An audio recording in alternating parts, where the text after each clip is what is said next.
Bad Bunny makes history. Trump throws a tantrum. Bad Bunny made an iconic Super Bowl moment by becoming the first Latin American artist to headline the Apple Music halftime show, performing almost entirely in Spanish, joined by Pedro Pascal, Lady Gaga, Ricky Martin, and Puerto Rican pride. The set was widely praised as historic and joyful, but Donald Trump hated it. On Truth Social, Trump called the show disgusting and one of the worst ever. Nobody understands a word the guy is saying, end quote.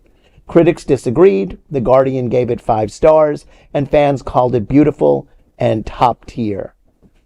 I don't really care what Donald Trump says. I sort of wish people would stop referring to what he says.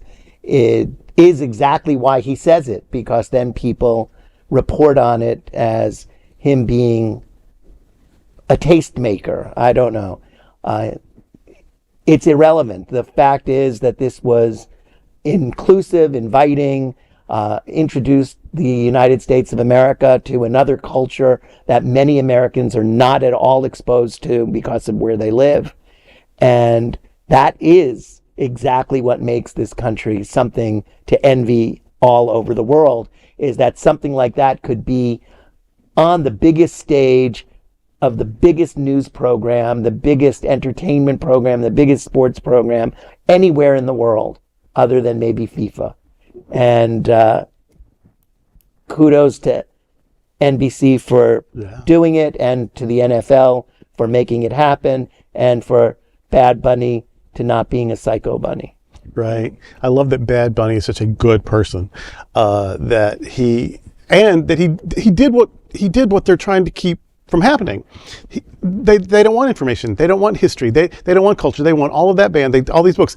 And he told the story anyway. That's what's infuriating. That he told the story of how Puerto Rico was neglected after the hurricane just by climbing up a pole. Mm-hmm. He reminded people that Puerto Ricans are Americans, that is American territory. And if they're on the mainland, they can vote. And they have a delegate to Congress. No, they can vote. They vote for president in Puerto Rico. Do they? They do. That's amazinger than I knew.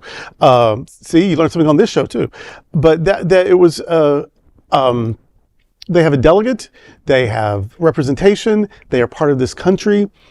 And for people to act like they don't, and to say that no one, 59 million people speak Spanish in this country, not to mention the rest of the world.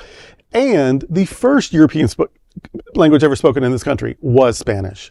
So, well, the first European language.